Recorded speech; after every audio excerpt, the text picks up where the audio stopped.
Ang aking manugang na babae ay tumayo sa pagbabasa ng testamento at sinabing pinutol niya ako sa US$52 milyon na ari-arian ng aking asawa. Umupo ako doon, nagyelo. Walang luhang natira. Inalagaan ko siya nang hindi siya makalakad. Now, she acted like never existed. Ngunit nang magsimulang tumawa ang abogado, may nagbago. Ano ang tinago ni Patrick bago siya namatay? At bakit parang nagsasalita siya mula sa kabila ng libingan? Nag-iisa akong nakatayo sa hardin pagkatapos ng libing, pinapanood ang mga huling bisita na paalis ng tahimik. Nag-iwan sila ng kalahating punong tasa, natitiklop na upuan, at amoy ng mga hiwa na liryo. Ngunit walang nag-iisip na bumalik at magtanong kung kailangan ko ng masasakyan pa uwi, maging si Rebecca. Inayos niya ang lahat, syempre, mula sa mga bulaklak hanggang sa slideshow, kahit hanggang sa mga tasa ng kape. Ito ay perpekto sa isang paraan na nagparamdam sa iyo na ikaw ay nakikialam, malamig, walang kamali-mali at nag-time sa pangalawa. Kasusuklaman sana ito ni Patrick. Dati, dapat magulo ang mga libing. Ang mga tao ay dapat umiyak ng malakas, magsabi ng masamang biro, kalimutan ang kanilang mga payong. Dapat itong pakiramdam na totoo. Ngunit ang isang ito ay hindi. Pakiramdam ko ay nag-ensayo ako, na parang nakaupo ako sa huling yugto ng isang dulang hindi ako naimbitahan. Pagbalik ko sa loob ng bahay, nililigpit na ni Rebecca ang mga folder sa dining table. I cleared the throat to speak, but she didn't look up, just keep stacking papers like a machine. Then she said, without turning, we'll be moving ahead with the legal processing next week. Inayos ko na ang lahat sa firm. Walang binanggit sa akin. Walang tanong tungkol sa kung ano ang gusto ko, walang pagkilala na ginugol ko ang huling 6 na buwan sa pagtulog sa isang upuan sa tabi ng kama ng ospital ni Patrick habang siya ay abala sa paglipad palabas para sa mga kumperensya. Gusto kong maniwala na ito ay stress o kalungkutan, o marahil ay hindi niya alam kung paano ako kakausapin, ngunit pagkatapos ay iniabot niya sa akin ang isang maliit na kahon na may pangalan ni Patrick. Hiniling niya sa akin na ibigay ito sa iyo, sabi niya. Sa loob ay isang T-clip, isang silver clip lamang. Walang note, walang sulat. Si Patrick ay may mga drawer ng mga journal at mga sulat. Nagsusulatan kami noon, kahit nasa iisang bahay lang kami, pero sa huli, T-clip lang ang nakuha ko, kahit isa hindi niya madalas suotin. Magalang nang umiti si Rebecca at umalis na parang natapos na ang librong iyon para sa aming dalawa. Nang gabing iyon, umupo ako sa kusina na may dalang maligamam na tasa ng tsaa. At sa unang pagkakataon simula noong pumanaw si Patrick, naramdaman kong hindi ako bagay sa bahay na binuo namin ng magkasama. Ang mga dingding ay amoy pa rin ng kanyang aftershave. Nasa hallway pa rin ang mga libro niya. Pero parang tahimik na nabura ang pangalan ko sa bawat kwarto. Sabi ko sa sarili ko baka nag-o-overthink ako. Baka napagod lang ako. Ngunit may nagbago sa loob ko. May lamig sa hangin na hindi ko mapangalanan. At hindi lang dahil sa kalungkutan. Pakiramdam ko ay tahimik akong naisulat sa labas ng kwento na parang lahat ay nakatanggap ng bagong script maliban sa akin. Nakarating na ba kayo tumingin sa paligid ng iyong sariling tahanan at nadama tulad ng isang estranghero sa loob nito? Iyon ang naramdaman ko noong gabing iyon at simula pa lang iyon. Ang imbitasyon ay dumating bilang isang email, malamig, formal, na ipinadala mula sa katulong ni Rebecca, kahit na mula sa kanya. Linya ng paksa, naka-schedule na pagpupulong sa pangangasiwa ng estate. Tinitigan ko ito saglit, hindi sigurado kung mainsulto o manhid lang. Ang pulong ay naka-schedule para sa Miyerkules, 9 oras sa opisina ng kanyang kumpanya sa downtown. Walang mensahe, walang isa na magtagal ka, 1 oras at lugar lamang, tulad ng isang appointment sa ngipin. Noong umagang iyon, na-late ako ng 5 minuto. Masama ang trapiko at huminto ako ng 2 beses, hindi sigurado kung dapat ba akong pumunta. Bumukas ang elevator sa isang makinis na reception area na amoy eucalyptus at tinta ng printer. Isang batang katulong ang tumingin sa akin na nagsasabing hindi niya inaasahan ang isang tulad ko. Hinubad ko ang coat ko at sumunod sa kanya sa conference room. Sinarado ko ang pinto sa likod ko ng mahinang click. May 7 tao sa paligid ng mahabang mesa, lahat ay nakasuot ng dark suit. Umupo si Rebecca sa ulunan, nakalugay ang buhok, nakatutok ang mga mata sa isang stack ng mga folder sa harap niya. Hindi siya tumayo, hindi siya kumusta. Bahagya lang siyang tumango na parang sinasabing, "You can sit over there." Umupo ako sa pinakadulo. Iyon lang ang bakanting upuan, malayo sa mga folder, malayo sa kape. Walang nag-slide sa akin ng isang pakete. Walang nag-alok ng salita. Tumikim si Rebecca. Bilang ehekutibo ng ari-arian, simula niya, itutuloy ko kami sa pamamahagi ng mga ari-arian gaya ng inilatag sa pinal na testamento. Matalas ang boses niya, profesional, parang nagho-host ng board meeting. Tahimik akong umupo, nakahalukip-kip ang mga kamay ko sa kandungan ko. Ako lang ang walang hawak na panulat. Napag-usapan niya ang mga stock, trust account, dalawang komersyal na ari-arian sa Salem, at ang bahagyang pagmamay-ari ng isang gawaan ng alak na ipinuhunan ni Patrick kasama ng mga kaibigan. Pagkatapos ay inihayag niya na inilipat ni Patrick ang pangunahing kontrol ng tiwala ng pamilya sa kanya 6 na buwan bago. Pumikit ako. Iyon ay hindi posible. Halos 20 taon ko nang pinamamahalaan ang tiwala na iyon kay Patrick. Wala siyang binanggit tungkol sa paglilipat nito sa kanya. Nagpatuloy si Rebecca ng walang paghinto, binabasa ang mga alokasyon na parang naglilista siya ng inventaryo. Hindi lumabas ang pangalan ko. Sa pagtatapos, nagtanong ang isa sa mga kasama at ang bahagi ni A.S. Sloan. Bahagya namang tumingala si Rebecca. Walang natitirang mga distribusyon na nakatalaga sa kanya sa ilalim ng kasalukuyang pag-file. Basta colons ganyan, no eye contact, no explanation, legal version lang ng binura. Naramdaman ko ang kakaibang init na bumangon sa aking gulugod, ngunit nanatili ang aking mga kamay. Hindi ako umimik. Tumahimik ng ilang segundo ang silid, ngunit walang tumatawag dito. Nagpatuloy ang pagpupulong. Nang matapos ay hinintay kong makaalis ang iba. Dahan-dahang inimpake ni Rebecca ang kanyang briefcase, parang may inaasahan siyang sasabihin ko, pero hindi ko ginawa. Tumayo ako, inayos ang scarf ko, at lumabas ng hindi lumilingon. Sa baba, ang malamig na hangin ay tumama sa aking pisngi. Hindi ako umiyak. Hindi pa ako nakaramdam ng lungkot, hungkag lang, parang napanood ko ang isang bersyon ng aking buhay na itiklop ang sarili sa isang dokumento at na-file sa ilalim ng pangalan ng ibang tao. Hindi lang inangkin ni Rebecca ang kapangyarihan sa silid na iyon. Inangkin niya ang salaysay, ang bahay, ang kasaysayan. Siya ay nagsalita sa aking pananahimik at walang sinuman ang nagtanong dito, kahit isang beses.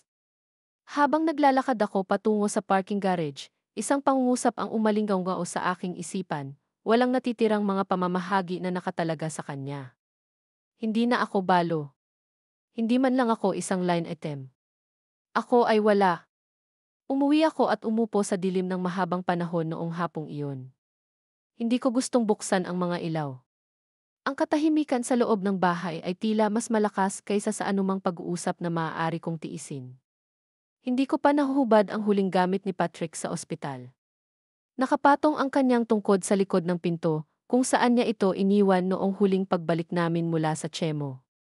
Hindi ko ito ginalaw. Hindi ko kaya. Kinagabihan, binuksan ko ang desk drawer sa study ni Patrick. Hindi ito sinasadya.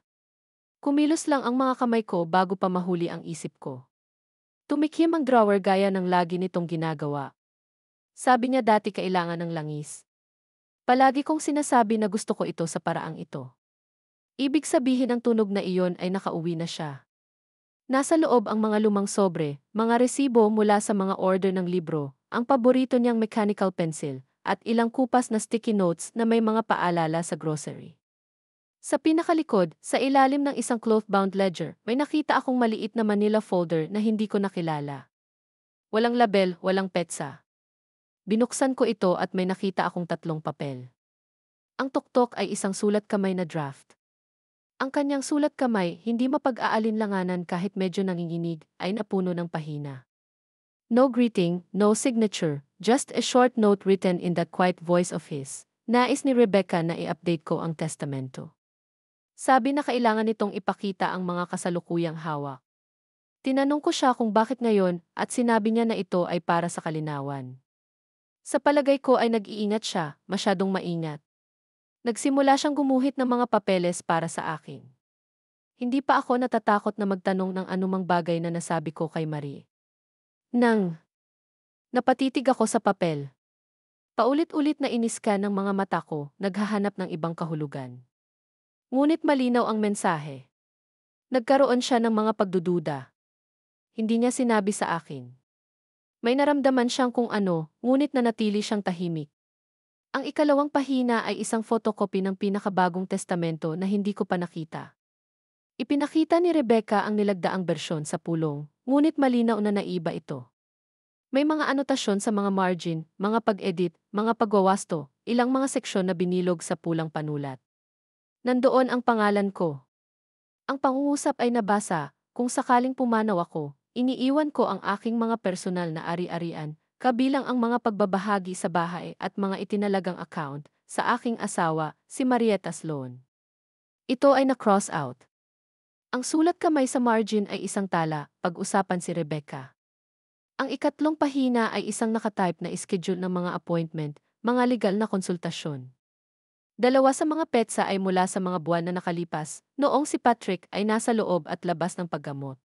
Hindi ko alam na nakikipagkita siya sa kahit na sino. Halos bawat oras ko siyang kasama noon. Ang tanging pagkakataon na nag-iisa siya ay nang dumating si Rebecca upang pumalit. Manipis ang folder, ngunit tumitimbang ito ng 1,000 libra sa aking mga kamay. Dahan-dahan kong inilagay ang mga pahina sa desk at sumandal. Umikot ang ceiling fan sa ibabaw ko, mabagal at matatag. Ipinikit ko ang aking mga mata, naisip ko ang huling pag-uusap namin ni Patrick tungkol sa testamento. Tapos na ang hapunan, simple, mahinahon, tulad ng ibang gabi. Sinabi niya, wala kang dapat ipag-alala tungkol sa anumang bagay, masinigurado ko na iyon. Naalala ko ang paraan ng pag-abot niya sa tapat ng mesa at pinisil ang pulso ko. Naalala ko ang paraan ng pagdiin ng hinlalaki niya sa balat ko. Ngayon, ang tanging naramdaman ko ay ang malamig na bakas ng kanyang pagkawala. Hindi ako nakatulog ng gabing iyon.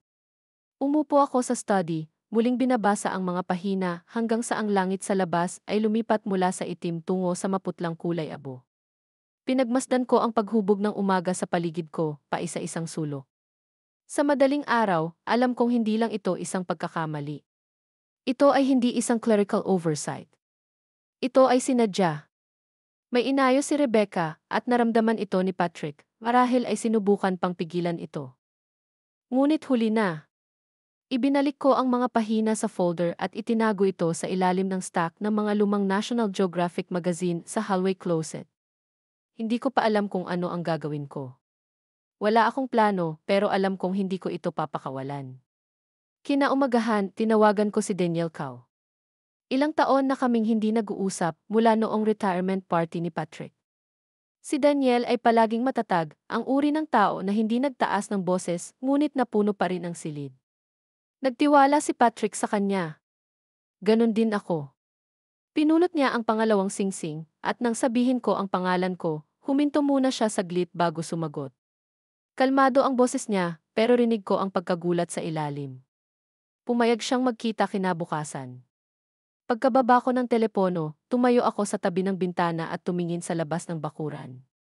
Hinahatak ng hangin ang huling dahon ng maple, ang parehong mga punong itinanim ni Patrick 30 taon na ang nakalilipas. Sinabi niya na malalampasan nila kaming dalawa at marahil ay mabubuhay sila, ngunit hindi ko hahayaang katahimikan ang huling bagay na iniwan niya, hindi habang maihininga pa ako. Sinalubong ako ni Daniel sa isang tahimik na sulok na cave sa labas ng Elm Street. Hindi ito nagbago sa loob ng maraming taon, pareho pa rin ang mga kahoy na booth, chip mug, at soft jazz humming sa itaas. Dumaustos siya sa upuan sa tapat ko, basang-basa pa rin ang coat dahil sa ambon ng umaga, at tahimik na tumango. Hindi ako nagsayang ng oras. Binuksan ko ang Manila folder at itinulak ito sa ibabaw ng mesa. Tahimik siyang nagbasa, nakalapat ang mga labi sa manipis na linya. Nang maabot niya ang note sa sulat kamay ni Patrick, ay umigting ang kanyang kilay. Hindi siya agad nakapagsalita. Binaliktad lang niya ang mga pahina ng pabalik-balik na para bang sinusubukan niyang magsama ng timeline sa kanyang ulo. Umupo ako, nakapulupot ang mga kamay ko sa isang tasa ng maligamam na tsaa. Ang panonood sa kanya na nagbabasa ay naging mas totoo ang buong bagay, na parang hindi ko naisip ang mga pag-edit o ang mga pulang marka o ang linyang iyon na dating nakalagay sa aking pangalan, na ngayon ay natawid sa katahimikan. Sa wakas ay nagsalita siya, Hindi sa gulat, hindi sa awa, isang tahimik na katatagan na nagsasabi sa akin na nakita niya ang mga bagay na tulad nito dati. Ito ay higit pa sa kahinahinala, sabi niya. Sinadya. Naglabas siya ng notepad mula sa bulsa ng kanyang coat at nagsimulang gumawa ng listahan. Nagtala siya ng mga petsa mula sa folder, mga pangalan ng mga law firm na binanggit ni Rebecca, at binilog ang isang partikular na detalye na hindi ko naisip. Ang mga pirma ng saksi sa na-update na testamento ay hindi mga pangalan na nakilala ko. Wala pa sa kanila ang nakatapak sa aming tahanan. Noon pa man ay mas gusto ni Patrick na gumamit ng mga taong kilala niya, isang kapitbahay, isang kaibigan mula sa golf club. Ang katotohanan na si Rebecca ay nagdala ng mga saksi sa labas ng hindi sinasabi sa akin ay nagtaas ng higit sa ilang pulang bandila. We agreed to dig quietly, walang confrontation, hindi pa. Sinabi ni Daniel na magsisimula kami sa pagpapatunay sa huling bersyon ng testamento na inihain sa county. Hihiling siya ng mga sertipikadong kopya at i-cross-check ang mga ito sa mga tala na mayroon ako. Samantala, pananatilihin ko ang lahat ng eksakto kung ano ito. Pagbalik sa bahay, binuksan ko ang hallway closet at inilagay ang folder sa isang lockbox na ginamit namin para sa mga pasaporte at mga medikal na papeles. Pagkatapos ay umupo ako sa lumang mesa ni Patrick at binuksan ang kanyang kalendaryo. Kinuha na ni Rebecca ang karamihan sa kanyang mga gamit. Inayos niya ang kanyang mga libro, naibigay ang kanyang mga damit, at ipinadala ang kanyang mga golf club sa isang kaibigan. Ngunit narito pa rin ang kalendaryo, isang simpleng leather-bound planner na may mga tala na nakasulat sa lapis. Doon ko nakita ang pangalang Hal Givens. Nilagyan ito ng lapis noong Martes ng umaga, 2 beses na inikot. Bahagya kong nakilala ang pangalan. Isa siyang tax consultant na nakilala ni Patrick sa isang non-profit na taon na ang nakalipas. Matagal ko na siyang hindi nakita, ngunit ang katotohanan na nakilala siya ni Patrick habang siya ay maisakit at hindi ko sinabing mas masakit kaysa sa gusto kong aminin. Tinawagan ko si Daniel at sinabi ko sa kanya. Sinabi niya na titingnan niya ito, baka makipag-ugnayan ng mahinahon. Kung naging bahagi si Hal ng proseso ng pagpaplano ng ari-arian, kahit sa madaling sabi, maaaring may nakita siyang bagay na hindi nilayo ni Rebecca na mapansin ng sinuman. Mabagal na lumipas ang mga sumunod na araw. I went about my routines na parang walang nagbago. Grocery shopping, watering the plants, attending the book club, though barely spoke a word that week. Sa ibabaw, ang lahat ay mukhang pareho, ngunit sa ilalim, ako ay alerto, nanonood, naghihintay. Tapos, nung Friday, tumawag si Daniel. Kinausap niya si Hal. Nalaglag ang tiyan ko sa sinabi niya. Naalala ni Hal si Patrick na pumasok, mukhang payat at pagod, halos hindi makahawak ng panulat. Halos 1 oras silang nag-usap tungkol sa tiwala. May mga tanong si Patrick tungkol sa pagbibigay ng pangalan sa mga benepisyaryo at pagtiyak ng mga pangmatagalang proteksyon para sa akin, ngunit sinabi ni Hal na tila nag-aalangan si Patrick. Paulit-ulit niyang sinasabi na si Rebecca ang bahala sa mga bagay na tinutulungan niya.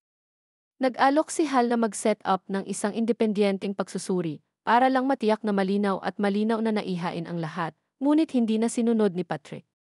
Makalipas ang 1 linggo, tumawag si Rebecca para kanselahin ang appointment at sinabing hindi na kailangan ni Patrick ang serbisyo. Huminto si Daniel sa telepono, hinayaan ang bahaging iyon na pumasok. Sinabi niya na nasa Hal pa rin ang mga intake notes. Hindi sila legal na nagbubuklod, ngunit napatunayan nilang may mga alalahanin si Patrick. Nagpakita sila ng layunin, pagdududa, at maaaring sapat na iyon para magbukas ng formal na pagtatanong kung nagpasya kaming pumunta sa rutang iyon. Nagpasalamat ako sa kanya at umupo sa gilid ng kama, hawak ko pa rin ang phone matagal na matapos ang tawag. Noong gabing iyon, naglabas ako ng lumang photo album, hindi para sa nostalgia, kundi para sa kalinawan. Tiningnan ko ang mga larawan ni Patrick sa mga kaganapan sa pamilya, pista opisyal, hapunan kasama ang mga kaibigan. Sa halos lahat ng larawan, si Rebecca ay nasa background, nakangiti, tumutulong, umaaligid. Minsan na akong naniwala na tapat siya, na gusto niya kung ano ang pinakamabuti para sa amin. Ngunit ngayon, hindi ko ito maalis, ang maingat na pagpuposisyon, ang paraan na palagi niyang pinagkakatiwalaan ang mga tao sa logistic, sa mga dokumento, sa mga plano. Matagal na niyang pinaghandaan ito. At ang pinakamasakit ay hindi lang ang pagtataksil. Napagtanto nito na may alam si Patrick na mali at hindi niya sinabi sa akin. Ibinalik ko ang album sa shelf at pinatay ang ilaw. Walang galit sa akin, wala pa, tanging tahimik na pagpapasya na anuman ang muling isinulat ni Rebecca, gagawa ako ng paraan upang maisulat muli. Hindi ako masyadong nakatulog pagkatapos ng tawag ni Daniel. Palagi akong naniniwala sa pasensya, sa pagbibigay ng oras sa mga tao para ipakita sa iyo kung sino talaga sila. Ngunit ngayon, sa bawat araw na lumipas na walang sagot ay parang hinahayaan ko si Rebecca na muling isulat ang kasaysayan sa kanyang pabor. Nang sumunod na Lunes, tumawag muli si Daniel. Iba ang tono niya, mas mabilis, mas madalian pero panay pa rin. Sinuri niya ang mga record ng county at nakakita ng kakaiba. Ang huling kopya ng testamento ni Patrick na isinampa at naisakatuparan ay may ibang numero ng kaso kaysa sa orihinal na draft. Iyon lang ay hindi nakakaalarma, ngunit ang orihinal na bersyon, ang sinuri namin ni Patrick nang magkasama noong nakaraang taon, ay nawala sa opisyal na archive. Ito ay minarkahan bilang pinalitan, ngunit walang dokumentasyong nagpakita kung sino ang nagpasimula ng pagbabago. Sinabi ni Daniel na gusto niyang magdala ng iba. Ang kanyang pangalan ay Lydia Velasquez, isang probate litigation specialist. Siya ay may karanasan sa mga pinagtatalunang testamento at pandaraya sa dokumento. Pumayag naman ako kahit may part sa akin na nag-aalangan. Habang palalim ng palalim ang aming paghuhukay, lalo akong nag-aalala na baka may mahanap pa kaming mas masahol pa. Nagkita kami sa opisina ni Daniel noong Miyerkules ng umaga. Matalas si Lydia sa tono at presensya, mid-50s, simple ang pananamit, walang nasayang na paggalaw. Nakikinig siya habang inilalatag ni Daniel ang mayroon kami hanggang ngayon. Nagtatanong siya, walang nakadirekta sa akin. Pagkatapos ay humiling siya ng mga kopya ng lahat, mga tala, mga entry sa kalendaryo, mga scan na ibinigay ni Hal, maging ang mga opisyal na abiso ni Rebecca. Nang banggitin ni Daniel ang mga hindi kilalang saksi, nagtaas siya ng isang kilay. Sinabi niya na ang kanilang mga pangalan ay lumabas dati sa isa pang kaso, hindi lisensyadong mga notaryo na binayaran upang pumirma ng mga dokumento ng walang tamang presensya o pagsusuri. Isinulat niya ang mga detalye sa isang legal na pad ng walang paghinto, pagkatapos ay tumingala at sinabing, hindi ito basta-basta. Mukhang constructed. Saglit akong hindi nagsalita, pinanood ko lang silang dalawa na nagtratrabaho na parang mga surgeon sa mga labi ng buhay ko. Pagkatapos ay tumayo ako, lumakad sa bintana, at tumingin sa labas ng lungsod. Sinabi ni Patrick noon na gusto niya ang mga opisinang may tanawin dahil pinaalalahanan siya ng mga ito kung gaano talaga kami kaliit, na kahit gaano kami nagplano, ang buhay ay gumagalaw pa rin sa itaas at ibaba sa amin. Bago ako umalis, sinabi ni Lydia na magsasampa siya ng pagtatanong sa probate court ng tahimik. Kung nagsampa si Rebecca ng anumang bagay na hindi wasto, magkakaroon ng bakas, isang email, isang timestamp, kahit na isang papel na trail na nakatago bilang nakagawian. Sa bahay, pumunta ako sa garahe sa unang pagkakataon sa mga linggo. Binuksan ko ang lumang file cabinet ni Patrick. Mayroon pa itong mahinang amoy ng tabako at pin. Inilabas ko ang isa sa mga drawer sa ibaba, ang ginamit niya para sa mga talaan ng buwis. Sa loob ay may mga folder na minarkahan ng taon na bumalik sa halos 2 dekada. Sa folder para sa nakaraang taon, nakakita ako ng isang dokumento na may pamagat na Revocable Living Trust Addendum. Ito ay hindi na pirmahan. Ilang beses nang binago ang draft na wika na para bang nagpabalik-balik si Patrick kung paano ito sasabihin. Ngunit ang ikinagulat ko ay ang seksyong pinamagatang mga proteksyon ng nakaligtas. Ang pangalan ko ay naroon, malinaw na nakasulat, na may mga anotasyon sa kanyang sulat kamay na nagmumungkahi ng mga karagdagang probisyon, pangangalaga sa kalusugan, pabahay, legal na suporta, mga bagay na gusto niyang tiyakin na hinding-hindi ako mag-aalala. Sa tabi nito, sa margin, si Patrick ay nagsulat ng isang linya na nakilala ko kaagad, na pag-usapan namin ito. Sinabi ni Rebecca na hahawakan niya ito. Parang nakikita ko ang sandaling ibigay niya ang renda, ang sandaling umatras siya, marahil sa pagod, marahil sa maling pagtitiwala. Gumawa ako ng kopya ng dokumento at tinawagan si Daniel. Sinabi niya na dalhin ito sa susunod na umaga.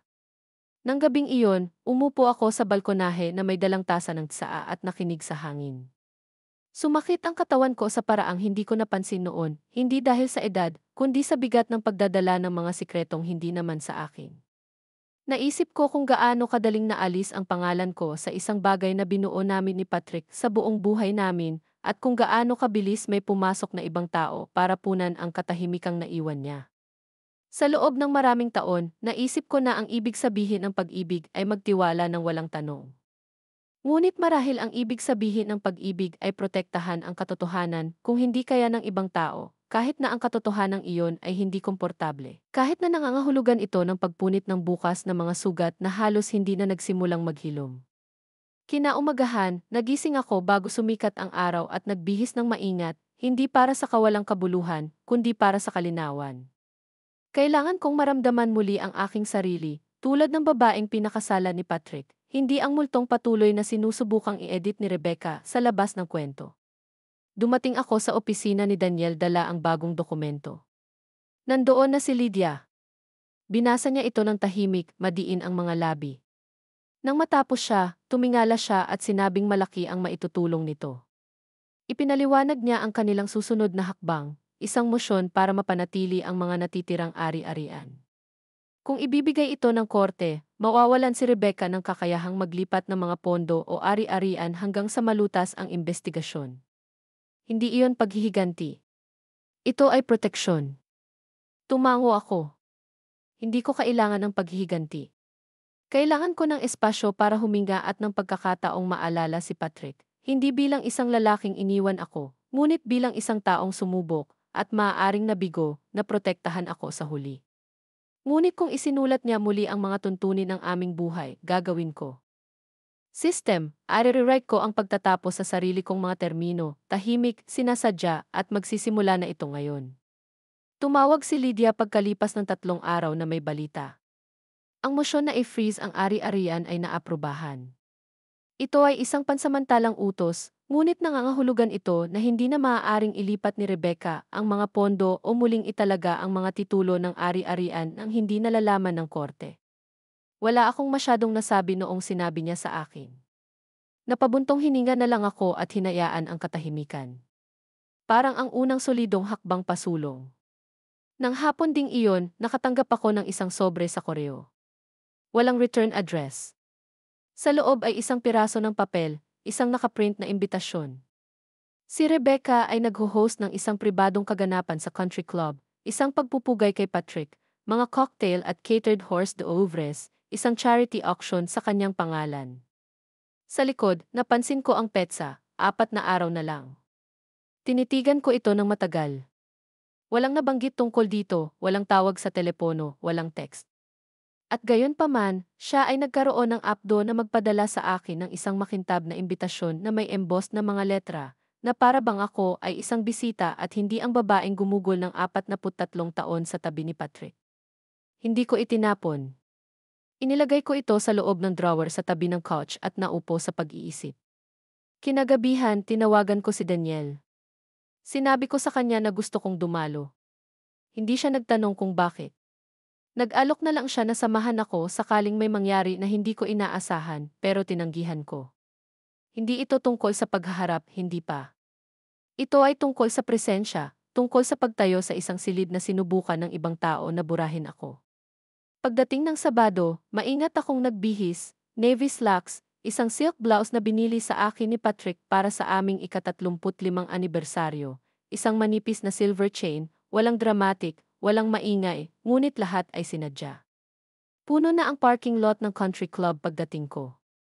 Nakilala ko ang kalahati ng mga pangalan sa listahan ng bisita sa pintuan, mga kaibigan ni Patrick, mga kasamahan, mga miyembro ng board, mga taong nagsalo ng hapunan sa aming bahay, mga toasted na anibersaryo, mga nakasulat na Christmas card. Sa loob, maliwanag ang silid, pinakintab na sahig na gawa sa kahoy, mga floral centerpieces. Isang larawan ni Patrick na naka-frame sa ginto ang nakatayo malapit sa bar. Iyon ang pinilit ni Rebecca na gamitin para sa obituary, iyong mukhang pagod, mahina ang ngiti.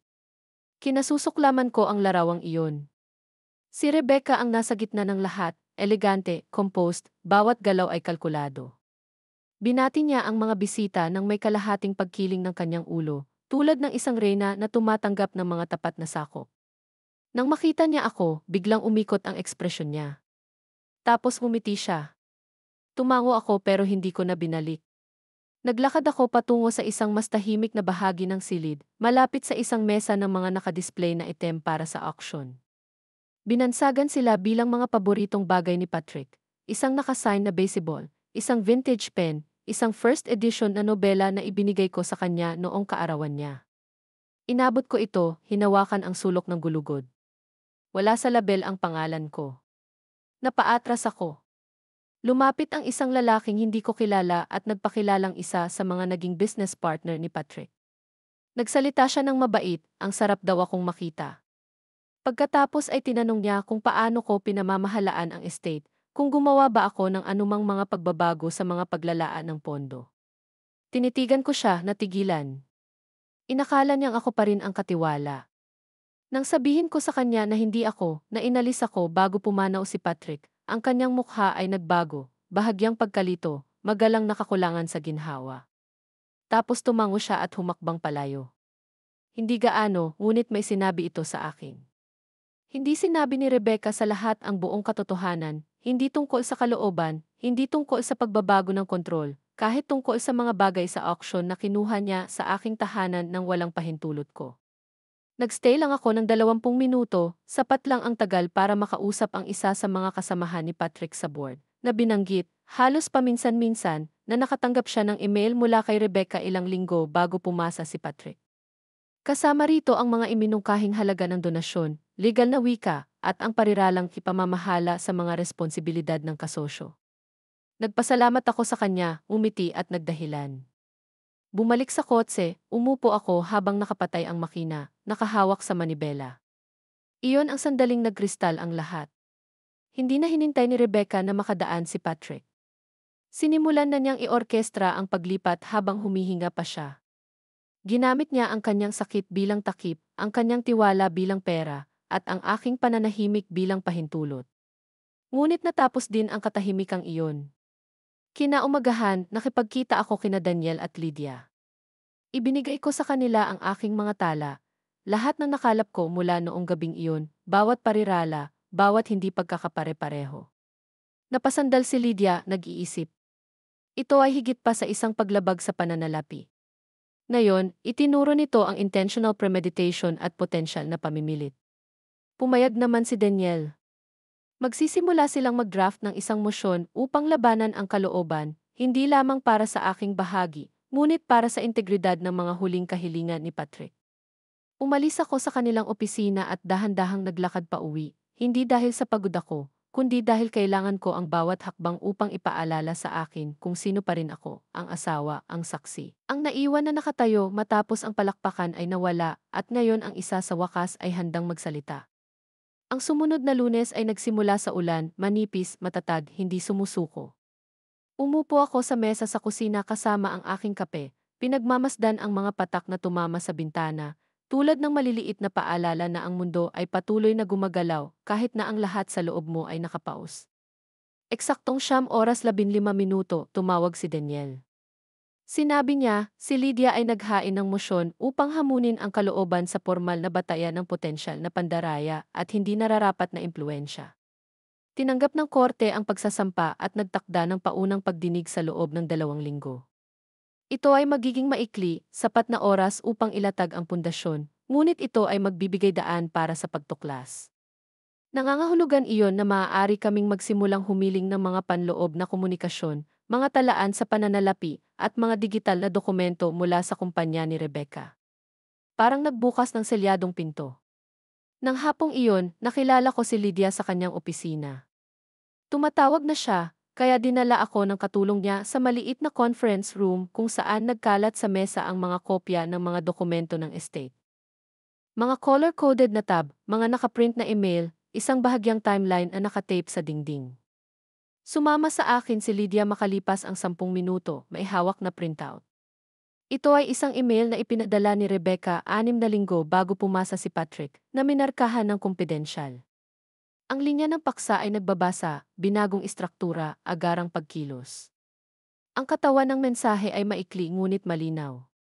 Inutusan ni Rebecca ang kanyang team na pabilisin ang pagsasapinal ng mga dokumento ng tiwala at alisin ang lahat ng mga clause na itinuturing niyang discretionary. Ang pangalan ko ay minsang binanggit, isang maikling pangusap, alisin ang mga pribilehiyo ng co-beneficiary sa bawat talakayan natin. Iyon lang. Ang buong presensya ko, ang aking mga dekada sa tabi ni Patrick, ay naging isang line item sa email chain ng ibang tao. Hindi ako nilingon ni Lydia. Hindi niya kailangan. Tinanong lang niya kung handa na ba akong magpatuloy sa pagdinig at sa formal na proseso na susunod. Sinabi kong nang walang pag-aalinlangan. Lumipas ang mga sumunod na araw sa labo ng mga papeles at tahimik na pagpapasya. Iniwasan ko ang mga hindi kinakailangang pag-uusap. Nanatiling nakayuko ang ulo ko. Naglalakad ako tuwing gabi sa kapitbahayan, dumadaan sa mga bahay na may mga korona pa rin mula sa mga pista opisyal sa taglamig. Walang kakaiba sa labas, pero mas alam ko na ngayon. Ang mga pinakamapanganib na pagtataksil ay hindi kailanman inihayag ang kanilang mga sarili sa mga sirena. Dumating sila ng mahina, sa mga email, sa tinta, sa pagbura ng isang pangalan. Pagsapit ng Huwebes, nakaipon na si Lydia ng sapat na dokumentasyon para magsimulang mag-issue ng mga supuena. Nag-file siya upang makakuha ng ganap na access sa mga digital na komunikasyon ni Patrick sa huling 6 na buwan ng kanyang buhay. Nagsumite rin siya ng kahilingan na tanggalin ang isa sa mga legal na katulong ni Rebecca, isang taong nagnotaryo sa mga pinagtatalunang dokumento sa ilalim ng pangangasiwa ni Rebecca. Sinuri ni Daniel ang mga file at napansin ang mga hindi pagkakapare-pareho sa dalawang signature timestamp. Parehong nakalog noong linggo ng gabi kung kailan dapat sarado ang opisina. Nang mabasa ko ang detalyeng iyon, natigil ang mga kamay ko. Kinasusuklaman ni Patrick ang pagtatrabaho sa katapusan ng linggo at hindi siya pumirma ng anuman nang hindi hinihiling na basahin ko muna ito. Isang bagay tungkol sa mga petsang iyon sa linggo ang nagsabi sa akin ng lahat ng kailangan kong malaman. Binigyan ko ng pahintulot si Lydia na humiling ng forensic handwriting expert. Ihahambing namin ang mga kilalang pirma ni Patrick mula sa kanyang mga medical na file sa mga nasa binagong dokumento. Hindi ito magiging tiyak, ngunit sapat na ito upang maglabas ng malubhang pagdududa. Naupo ako sa katahimikan ng gabing iyon, hindi sa kalungkutan kundi sa kalinawan. Sa unang pagkakataon sa mga buwan, naramdaman kong nagsisimula ng mag-shift ang balanse. That weekend, nag-drive ako papuntang sementeryo. Ito ay tahimik. Mababa at kulay abo ang langit. Simple lang ang lapida ni Patrick, ang kanyang buong pangalan, ang mga petsa, isang maikling linya sa ibaba. Siya ay nabuhay na may biyaya. Siya ay umalis na may pagmamahal. Matagal akong nakatayo doon. Hindi ko siya kinausap, hindi nang malakas, ngunit hinayaan ko ang bigat ng sandaling iyon. Alam ko na ngayon na nagtiwala siya sa maling tao, at sobra-sobra na ang iniwan niyang hindi nagawa. Ngunit hindi ko na iyon pinanghawakan laban sa kanya. Napakaraming gabi akong nag-iisip kung ano ang iniisip niya malapit na sa wakas, iniisip kung sinubukan niya akong protektahan at nabigo. Ngunit hindi na iyon mahalaga dahil ako na mismo ang magpoprotekta sa katotohanan. Pag-uwi ko, may message galing kay Lydia, short, direct. Pumayag ang katulong na magsalita. Ipapatalsik siya sa susunod na Martes at handa siyang magsalita tungkol sa mga hindi pagkakapare-pareho na napansin niya. Hindi siya sigurado kung ano ang ibig sabihin ng lahat ng ito, ngunit nag-iingat siya ng mga tala. That was the moment na bumukas ang lahat. Inayos ni Rebecca ang mga pag-edit. Pinatahimik niya ang hindi pagsang-ayon, ngunit nakalimutan niya ang pinakamaliit na variable. May nanood. May nakapansin. At ngayon ay may handang magsalita. Habang pinapatay ko ang mga ilaw ng gabing iyon, nakatayo ako sa pintuan ng aming kwarto ng ilang sandali kaysa karaniwan. Maayos pa rin ang pagkakaayos ng kama. Medyo nakatagilid pa sa kaliwa yung litrato sa dresser, yung sa amin ni Maine, tumatawa sa hangin. At sa unang pagkakataon sa mga linggo, hindi ako naging estranghero sa sarili kong kwento. Para akong isang babaeng bumalik sa kanyang nararapat na lugar, hindi sa galit, kundi sa katotohanan. Malutong at tahimik ang umaga ng Martes nang makarating ako sa opisina ni Lydia. Ang lungsod ay hindi pa ganap na gumising, at ang mga bangketa ay nagtataglay pa rin ng maagang hamog na iyon na nagparamdam sa lahat na nakamute, na suspinde sa oras. Sa loob ng conference room, bukas na ang mga ilaw. Naroon si Daniel, nag-aayos sa isang makapal na folder ng mga nakaprint na talaan. Nakatayo si Lydia malapit sa bintana, mahinang nagsasalita sa telepono. Nakaupo sa mesa ang isang maliit na voice recorder at isang tasa ng tsaa na ginawa ng isang tao para sa bisitang hinihintay namin. Ang kanyang pangalan ay Ava Kendall, mid-30s, matalas ang mata, ngunit may isang uri ng pagkabalisa sa kanyang mga kamay na parang hindi pa niya naiisip kung saan ilalagay ang kanyang takot. Saktong pumasok siya sa oras, nakasuot ng gray na cardigan at dark jeans. Walang makeup, walang alahas, isang tahimik na uri ng pagpapasya. Inalok siya ni Lydia ng upuan, pagkatapos ay inilatag ang mga parameter ng deposition. Tumango si Ava. Naiintindihan niya. Nasuri na niya ang mga dokumento. Nag-iingat siya ng sarili niyang mga kopya. Wala siya roon para direktang akusahan ang sinuman. Gusto lang niyang maging malinaw ang katotohanan. Nagsimula siya sa timeline. Dinala siya ni Rebecca sa mga rebisyon ng ari-arian 6 na linggo bago pumasa si Patrick. Sinabi ni Ava na nakita niya na hindi karaniwan na ang ilang mga karaniwang pamamaraan ay na-bypass. Karaniwan, kapag ang isang tao sa tangkad ni Patrick ay nag-amyenda ng isang testamento o tiwala, mayroong mga pagpupulong, mga sesyon ng pagsusuri, mga notaryo na pagkilala. Ngunit sa kasong ito, ang mga bagay ay naging mabilis, masyadong mabilis. Inilarawan ni Ava isang gabi nang nanatili siya ng gabi sa opisina. Bumalik siya para kunin ang kanyang jacket at nakita niya si Rebecca at isa pang staffer sa loob ng conference room na maisalansa ng mga unsigned forms. Hiniling sa kanya ni Rebecca na saksihan ang isang pirma. Hindi niya nakitang direktang pinirmahan ito ni Patrick. When she asked, Rebecca was brushed it off, said had just stepped out, said it is urgent, just witness it, no big deal. Sapat na ang sandaling iyon sa isip ni Ava, kaya isinulat niya ito sa kanyang planner. Dinala niya ang pahinang iyon. Simple lang ang note, 7 oras 43 minuto Sunday. Witnessed signature for C knows present. Nagtanong si Lydia ng ilang malumanay at nagpapaliwanag ng mga tanong. Sagot naman ni Ava sa kanila ng may katahimikan. Hindi siya bitter. Hindi siya naghahanap ng gulo. Ngunit napansin niya ang mga hindi pagkakapare-pareho. Ang petsa ng lagda ay hindi tumugma sa file metadata. Ang pag-format ng testamento ay binago upang alisin ang mga seksyon ng sanggunian na kakailanganin ang aking counter-signature bilang co-trustee.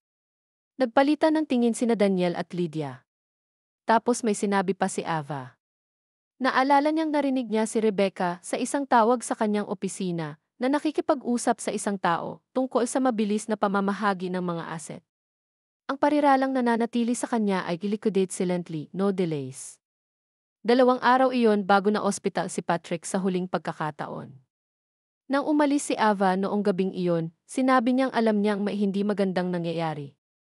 Ngunit si Rebecca ay may kapangyarihan, impluwensya, at si Ava ay may isang mortgage, isang anak, isang trabaho na hindi niya kayang mawala. Ngayon, nang marinig kung magkano ang pinag-uusapan, sinabi niya na hindi siya maaaring manahimik. Pinirmahan niya ang kanyang pahayag na petsahan ito. Nagpasalamat si Lydia at inihatid siya ni Daniel palabas. Pagkasara ng pinto, umupo si Lydia at nakapatong ang 2 kamay sa mesa. Iyon ang pahinga na kailangan namin. Hindi na lang ito hinala. Nagkaroon kami ng timestamp, isang saksi mismo, wikang nagmumungkahi ng manipulasyon, marahil kahit preemptive na layunin, sapat na upang dalhin ito sa harap ng isang hukom at humiling ng formal na pagsusuri sa buong pangangasiwa ng tiwala. Huminga ng malalim si Daniel. First time kong makakita ng relief sa mukha niya, pero hindi ko naramdaman, hindi pa, kasi alam ko na ang susunod na mangyayari. Malalaman ni Rebecca. At kapag ginawa niya, hindi siya magpapanik. Magpaplano siya. Pagkalipas ng 2 araw, nagsimula na. Nakatanggap ako ng sulat mula sa kanyang abogado, pulido, malamig. Inakusahan nila ako ng pakikialam sa isang legal na paglipat ng ari-arian. Sinabi nila na ako ay naudyukan ng kalungkutan, hindi pagkakaunawaan at personal na kapaitan. Nagbanta sila na ituloy ang mga legal na gastos kung hindi ko bawiin ang aking mosyon sa loob ng 10 araw ng negosyo. Binasa ko ng 3 beses ang sulat bago ito tiniklop ng maayos at inilagay sa tabi ng aking kape sa umaga. Tapos tinawagan ko si Daniel. Tinanong niya kung okay lang ako. Sinabi ko sa kanya na mas okay ako sa loob ng maraming taon. Natahimik lang ako. Ngunit ang katahimikan ay hindi katulad ng pagsuko. Tumawa siya ng mahina, sinabing iyon ang pinakamagandang narinig niya sa buong linggo. Nang hapong iyon, isinumite ni Lydia ang aming buong rebutal. Kalakip ang mga tala ni Ava, ang kanyang formal na pagdeposito, mga paghahambing ng metadata, ang mga naunang draft ni Patrick, at mga tala sa kalendaryo mula sa sistema ng seguridad ng opisina na nagpapakitang hindi siya pumasok sa gusali noong katapusan ng linggo. Ang mga bagong dokumento ay dapat na nilagdaan. Mabigat ang pakete. Nagdala ito ng bigat, ngunit higit pa riyan, nagdala ito ng layunin. Hindi kami nagbibintang para sa paghihiganti. Ibinabalik namin ang isang katotohanan na ibinaon sa ilalim ng kaginhawahan at kontrol. Nang gabing iyon, nakaupo ako sa balkonahe sa likod na may kumot at nakinig sa hangin sa mga puno. Sa unang pagkakataon, pinahintulutan ko ang aking sarili na makaramdam ng bago. Hindi kalungkutan, hindi galit, ngunit katatagan, isang saligan na uri ng pag-alam. Isinulat muli ni Rebecca ang huling kabanata ni Patrick, ngunit ngayon ay dumugo na ang pulang tinta, at hawak ko pa rin ang orihinal na manuskrito. Dumating ang imbitasyon sa isang kulay cream na sobre, walang selyo, na nakalusot lang sa pintuan ko. Siyempre, hindi galing kay Rebecca. Nagmula ito sa estate board na pinirmahan ng isa sa pinakamatandang partner ni Patrick. Isang opisyal na pagpupulong ang ginanap sa bagong opisina ng foundation para tapusin ang paglipat ng executive authority. Walang binanggit tungkol sa demanda, walang binanggit sa aking paligsahan, tanging ang tono ng finality. Ito ay nakatakdang sa Huwebes ng 2:00 ng hapon. Binasa ko ito sa kape ng isang beses, pagkatapos ay 2 beses. Pagkatapos ay itinupi ko ito at inilagay sa tabi ng plato ng almusal ko, na parang isang flyer lang. Ngunit sa loob-loob ko, alam kong hindi lang ito kagandahang loob. Isa itong performance. Gusto ni Rebecca na makita ko kung ano ang pinaniniwalaan niyang nanalo na siya. Gusto niyang panoorin ko siyang umupo sa upuan na dati kong inuupuan, parang umiti na parang kinita niya. Tinawagan ko si Lydia, sinabi kong dadalo ako. Nag-alinlangan si Daniel nang banggitin ko ito, ngunit sinabi ko sa kanya na huwag mag-alala. Hindi ako gagawa ng eksena. Kailangan ko lang makita ito, kailangan kong maramdaman ang distansya sa pagitan ng kung sino ako dati at kung sino ako. Noong Huwebes na iyon, maaga akong dumating ng 5 minuto. Ang bagong foundation office ay isang glass box sa downtown, lahat ng marble floor at tahimik na elevator. Inakay ako ng isang receptionist papunta sa conference room. Nakilala ko ang ilang mukha, mga lalaking nakatrabaho ni Patrick sa Education Initiative, mga babaeng minsang yakap ako sa mga handaan at inabutan ako ng mga plato ng catered chicken habang tinatawag akong sweetheart. Lahat sila ay ngumiti, magalang, kontrolado, ngunit walang nagtanong sa akin kung saan ako nagpunta. Sa ulunan ng mesa ay nakaupo si Rebecca. Ang kanyang suit ay madilim na asul, ang kanyang buhok ay nakatali sa isang perpektong buhol. Nakasuot siya ng simpleng relo at puting blusa, kapangyarihan na nakasuot ng tahimik na tono. Nang makita niya ako, bahagya pang napalitan ang ngiti niya, isang kisap mata ng pagkagulat, pagkatapos ay poise ulit. Tumango ako at umupo sa bakanting upuan sa pinakadulo. Nagsimula ang pagpupulong sa mga kasiyahan, pagsusuri ng mga kamakailang donasyon, mga tala tungkol sa paparating na mga hakbangin. Nakinig ako sa katahimikan. Ito ay lahat ng pamantayan, estratehikong wika na walang kaluluwa. Nang maabot nila ang item na may markang Transition of Executive Oversight, tumahimik si Rebecca. Nagsimula siyang magpasalamat sa lahat para sa kanilang suporta. Nagsalita tungkol sa pananaw ni Patrick, tungkol sa pagpapatuloy, tungkol sa bigat ng responsibilidad. Ito ay mahusay na na-rehearse. Pagkatapos ay may sinabi siya na nagpatigil sa silid. Nagpasalamat siya sa akin, sinabing pinanindigan ko si Patrick sa kanyang mga unang taon, sinabing nakatulong ako sa pagtatatag ng pundasyon para sa kung ano ang naging organisasyon. Ngunit pagkatapos ay sinabi niya ang pariralang hinding-hindi ko malilimutan, at ngayon, sa iyong biyaya, ipinagpapatuloy ko ito. Ang iyong biyaya. Para akong yumuko, parang binigay ko na. Umupo ako, ganap na tahimik. Pagkatapos ay kinuha ko ang aking bag at inilabas ang isang maliit na sobre. Tahimik, pinasa ko ito sa lalaking katabi ko, ang pinakamatandang kaibigan ni Patrick na nasa board pa rin. Mukha siyang naguguluhan pero kinuha niya iyon.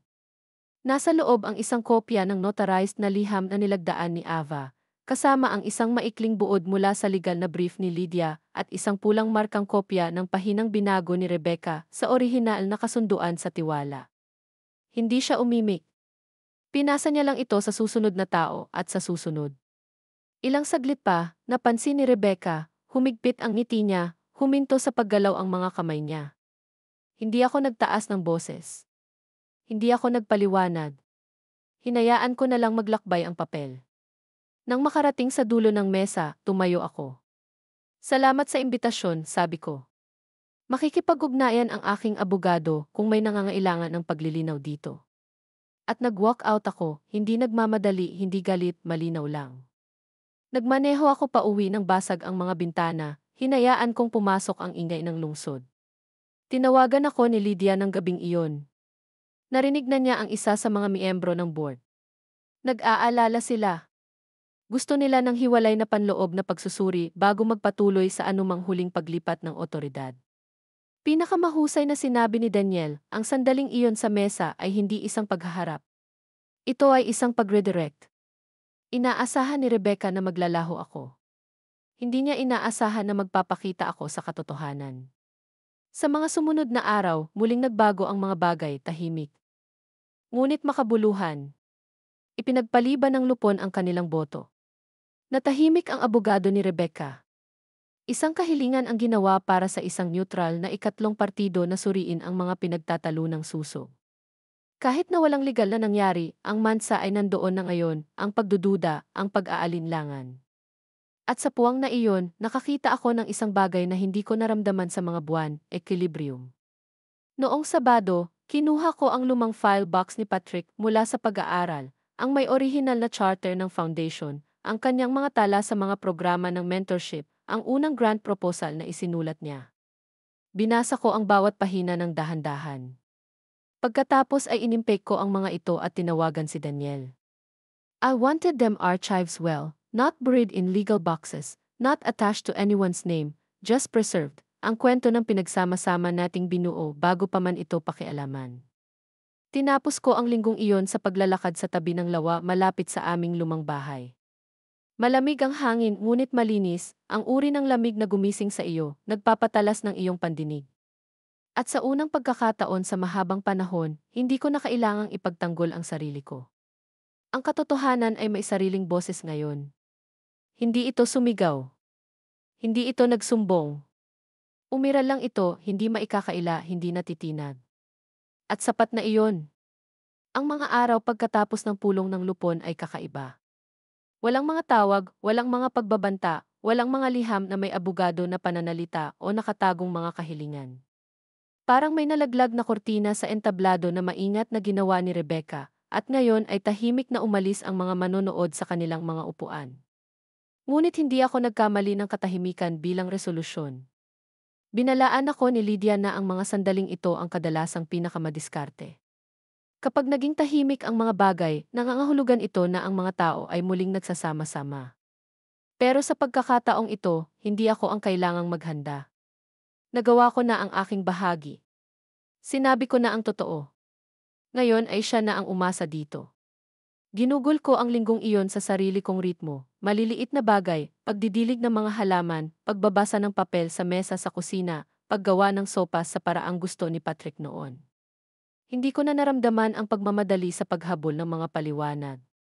Ang ilang bahagi ng pagkakanulo ay palaging mananatiling hindi maipaliwanag at nakipagkasundo ako doon. Pagkatapos ay dumating ang linggo. Tanghali na lang tumawag si Lydia. Nakatanggap siya ng hindi inaasahang email mula sa legal team ni Rebecca. Wala nang iba pang hamon sa pagtatanong ng tiwala. Sa katunayan, ganap na umaalis si Rebecca sa kanyang posisyon bilang managing executive ng foundation. Hindi siya nag-alok ng pag-amin ng maling gawain, isang pahayag lamang tungkol sa pagpapanatili ng reputasyon ng pundasyon at paggalang sa pamana ni Patrick. Hindi ako nag-celebrate. Wala akong tinawagan. Naglakad lang ako sa labas na may coat at hinayaan ang hangin ang taglamig na tumama sa mukha ko, malamig, tapat at naglilinaw.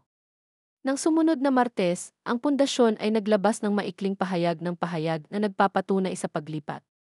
Pinangalanan nila ang isang temporary oversight committee na binubuo ng mga matatandang miyembro ng board na direktang nagtrabaho kasama si Patrick noong mga unang taon.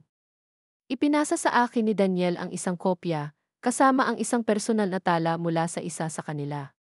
Ito lang ang sinabi nito, tama kang protektahan ang mahalaga. Mas matagal kong tinitigan ang mga salitang iyon kaysa sa inaasahan ko. Hindi sila marangya. Hindi nila inayos ang sakit, ngunit kinikilala nila ang isang bagay na mas malalim kaysa sa paghingi ng tawad. Noong linggong iyon, huling nagkita kami ni Lydia ng personal. Naghanda siya ng isang buod ng kung saan nakatayo ang kaso at kung ano ang mga susunod na hakbang na maaari naming ituloy kung gusto kong formal na humingi ng mga pinsala o pagbabayad pinsala. Inilatag niya ang bawat landas ng malinaw, bawat pagpipilian ay sinusukat at maayos. Nagpasalamat ako sa kanya, ngunit sinabi ko sa kanya na hindi. Hindi na ako interesadong idrag pa ang mga bagay-bagay, hindi dahil napatawad ko na si Rebecca, kundi dahil napanalunan ko na ang bahaging pinakamahalaga sa akin. Binawi ko ang aking pangalan mula sa isang dokumento na sinubukang burahin ito. Ipinasok ko muli ang aking sarili sa isang kasaysayan na tinulungan kong buuin, at higit sa lahat, tumanggi akong maging maliit sa mata ng sarili kong kwento. Nang gabing iyon, umupo ako sa aking study at binuksan ang isang drawer na hindi ko nahawakan sa loob ng maraming taon. Nasa loob ang mga sulat kamay na tala mula kay Patrick, ilang mga sulat, mga lumang resibo sa paglalakbay, ang kanyang listahan ng mga aklat na hindi niya nabasa. Meron ding selyadong sobre na hindi ko nakilala, walang label, na iwan lang doon, nakalagay sa likod ng isang lumang ledger. Binuksan ko ito ng dahan-dahan. Sa loob ay isang kopya ng isang naunang testamento na may petsang 1 taon bago ang rebisyon na inihain ni Rebecca. Dito, si Patrick ay may detalyadong mga hiling tungkol sa pundasyon, sa tiwala at sa aking tungkulin bilang panghabang buhay na katiwala. May mga pahina ng mga tala na nakasulat sa mga margin, mga personal na parirala, mga pagbanggit ng mga paglalakbay na aming ginawa at mga pag-uusap namin tungkol sa legacy at balanse. Namilog ang mga mata ko habang binabasa ang huling talata. Isinulat niya na anuman ang mangyari, gusto niyang manatili ang mga pagpapahalagang pinagsama-sama natin sa ubod ng lahat ng naantig ng pundasyon. Ang pamilyang iyon ay hindi tungkol sa mga apelyido o ugnayan ng dugo. Ito ay tungkol sa nakatayo sa tabi ng bawat isa sa katahimikan kapag walang nanonood. Pinirmahan niya ito sa panulat, walang saksi, intensyon lang. Umupo ako sa papel na iyon hanggang sa dumilim ang kwarto. Kinaumagahan, dinala ko ang dokumento kay Daniel at hiniling kong i-archive ito, hindi para sa ebidensya, hindi para sa anumang korte, para lamang sa kasaysayan. Pagkalipas ng ilang linggo, bumalik ako sa pundasyon sa unang pagkakataon mula nang bumagsak. Ang kapaligiran ay mas tahimik, hindi gaanong makintab, hindi gaanong nakakatakot. Malugod akong binati ng bagong komite. Humingi sila ng patnubay sa isa sa mga naunang programa ng scholarship ni Patrick. Nag-alok ako na suriin ang mga file at tulong kung saan ko magagawa. Hindi nila ako hiniling na bumalik sa anumang opisyal na tungkulin at hindi ko inaasahan na babalik sila. Hindi na iyon ang punto. Hindi ako naroon para italaga.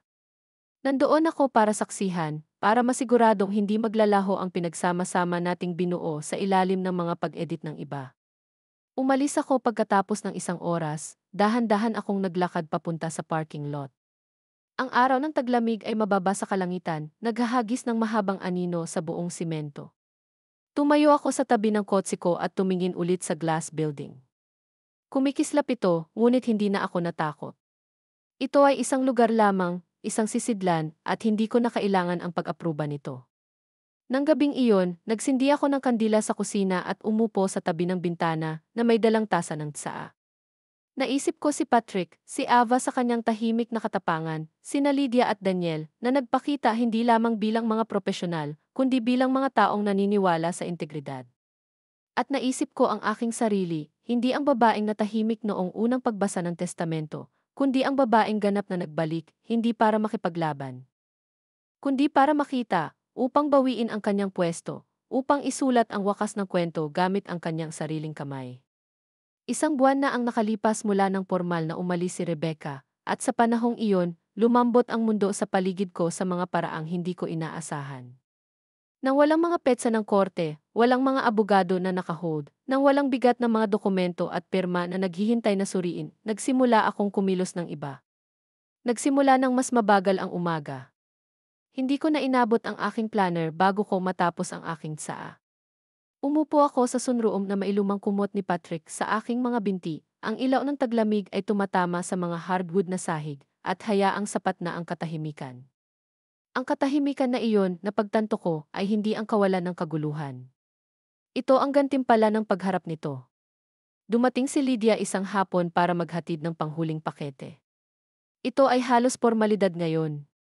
Siya ang nag-asikaso sa pagsasara ng mga pagtatanong, pagtatala ng mga pahayag, pagtiyak na ang aking tungkulin sa orihinal na tiwala ay kinikilala at isinampa sa ilalim ng pampublikong rekord. Ginawa ito. Wala nang hahamon pa. Hindi kami masyadong nag-uusap noong araw na iyon. Binigyan niya ako ng isang matamis na ngiti, iniabot ang sobre, at umupo kami ng ilang minuto nang walang sinasabi. Tapos tumayo siya at marahang pinisil ang kamay ko bago umalis. Pagkaalis niya, inilagay ko ang folder sa itaas na drawer ng desk ni Patrick. Hindi nakalock, nakalagay lang na parang pag-aari doon, kasama ang kanyang mga tala at ang kanyang tahimik na paniniwala. Noong weekend na iyon, binisita ko ang Hardin sa likod ng community center na tinulungan naming pondohan ilang taon na ang nakararaan. Ito ay taglamig, ngunit ang groundskeeper ay nakapagtanim na ng maagang mga bumbilya, daffodils, iris, ilang crocus na naghihintay sa ilalim ng ibabaw. Kahit na sa ilalim ng hamog na nagyelo, ang buhay ay naghahanda upang mamukadkad. Naglakad ako sa gilid ng pathway, naaalala ang seremonya ng pagputol ng laso, ang paraan ng paghawak ni Patrick sa kamay ko habang inilalahad nila ang plaque. Nakatayo pa rin ito roon, medyo may weather na ngayon pero steady, katulad namin. Nakasulat dito, sa karangalan ng mga nagtatanim para sa isang kinabukasan na hindi nila makikita. May mga pagkakataon sa nakalipas na ilang buwan na natatakot ako na ang hinaharap ay mabubura, ngunit hindi. Ito ay inilibing lamang sa ilalim ng pagmamataas at ambisyon, at ngayon ito ay natuklasan muli. Pagkaraan ng linggong iyon, nakatanggap ako ng liham mula sa isa sa mga kabataang iskolar na naging bahagi ng aming unang inisyatiba sa edukasyon. Narinig niya ang tungkol sa mga pagbabago sa pundasyon. Gusto niyang malaman ko kung gaano kalaki ang nabago sa buhay niya dahil sa grant na natanggap niya ilang taon na ang nakakaraan. Nagtatrabaho na siya ngayon sa isang lokal na non-profit, nagtuturo sa mga batang babae mula sa mga kapitbahayan tulad ng kinalakihan niya. Maikli ngunit makapangyarihan ang kanyang tala. Hindi niya alam ang buong kwento. Hindi niya kailangan. Ang mahalaga ay nakarating sa kanya ang isang bagay na nasimulan namin at ngayon ay ipinapasa na niya ito. Nang gabing iyon, umupo ako sa aking kusina at tumingin sa paligid. Ito ay ang parehong espasyo kung saan ako ay minsan nadama shut out, hindi nakikita, voiceless. Pero ngayon iba na ang katahimikan. Ngayon ay puno na. Taglay nito ang memorya, kalinawan at kapayapaan. Wala akong sinunog. Tinanggihan ko lang na mawala. Mabagal na dumating ang tagsibol sa taong iyon. Ang mga daffodil sa hardin ng komunidad ay unang namumulaklak na sinundan ng malambot na pamumula ng mga maagang tulips na nakahanay sa bangketa sa labas ng opisina ng pundasyon. Hindi ako madalas pumunta, sapat lang para maramdaman kong konektado, sapat lang para maalala. Isang umaga, nakatanggap ako ng isang maliit na imbitasyon sa koreo, cream envelope, nakataas na sulat. Ito ay para sa taunang pananghalian ng donor. Isang bagay na tinulungan namin ni Patrick na itatag 2 dekada na ang nakararaan, ngunit hindi dumalo sa loob ng maraming taon.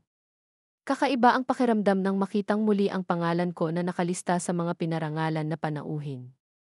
Hindi ako siguradong pupunta ako, hindi dahil sa takot ako, kundi dahil hindi ko na kailangan pang patunayan. Pero pumunta ako. Pinili ko ang isang malambot na kulay abong sweet at inipit ang lumang lapel pin ni Patrick sa aking kwelyo. Ang ginamit niya kapag nagsasalita sa publiko, isang maliit na puno ng oak na kulay pilak, matatag, nakaugat, tahimik. Hindi nagbago ang ballroom, mga makintab na sahig, mga bilog na mesa, malambot na musika sa background, mga taong naghahalo, nagpapalitan ng magalang na mga update. Wala si Rebecca. Ang kanyang pangalan ay nawala sa mga nakalimbag na programa, pinalitan ng pansamantalang komite at isang bagong pahayag ng pananaw. Hindi ako masyadong nagsalita. Nanood lang ako. At malapit nang matapos ang event, may nangyaring hindi inaasahan. Umakyat sa entablado ang isa sa mga mas bagong miyembro ng board, isang babaeng nagngangalang Lee. Siya ay bata pa ngunit nagsasalita ng may kalmado at kagandahang loob. Nagpasalamat siya sa mga gumabay sa pundasyon sa paglipat. At pagkatapos ay huminto siya. Tumingin siya sa direksyon ko at sinabi ang pangalan ko, hindi sa seremonya, kundi sa init. Nagsalita siya ng maikli tungkol sa mga unang araw, tungkol sa orihinal na misyon ni Patrick, at tungkol sa tahimik na lakas ng mga taong humawak sa misyon na iyon sa mga bagyo. Pagkatapos ay bumaba siya, at lumingon sa akin ang silid na may malumanay na palakpakan. Tumayo ako, saglit lang, at tumango ako, hindi para kilalanin, hindi para sa atensyon, kundi bilang pangwakas na kilos, isang maliit na pagkilala na hindi na nakatago ang mahabang kalsadang tinahak ko. Mayroon na itong pangalan ngayon at sapat na iyon. Noong gabing iyon, mag-isa akong naglakad pa uwi. Napadaan ako sa lumang bookstore kung saan tumitigil si Patrick tuwing linggo. Napangiti ako nang makitang naglagay sila ng kopya ng paborito niyang nobela sa window display. Bumalik sa aking kusina, nagtimpla ako ng tsaa at binuksan ang pinto sa likod. Ang hangin ay malamig, malambot. Lumabas ako at tumingin sa langit. Ito ay malawak, bukas at ganap na akin. Hindi ako babaeng nabura. Hindi ako naging placeholder sa bersyon ng legacy ng ibang tao. Buo na ako at sa wakas nakauwi na rin ako sa sarili kong kwento. Kung ipinaalala sa iyo ng kwentong ito ang isang pagkakataon kung kailan kailangan mong bawiin ang iyong boses, ang iyong halaga, o ang iyong lugar sa isang pamana ng pamilya, gusto kong malaman mo na hindi ka nag-iisa. Ang mga kwentong tulad nito ay nagdadala ng mga piraso sa ating lahat. At kung minsan, ang pinakatahimik na tagumpay ay ang pinakamakapangyarihan. Salamat sa paglakad sa paglalakbay na ito kasama ko.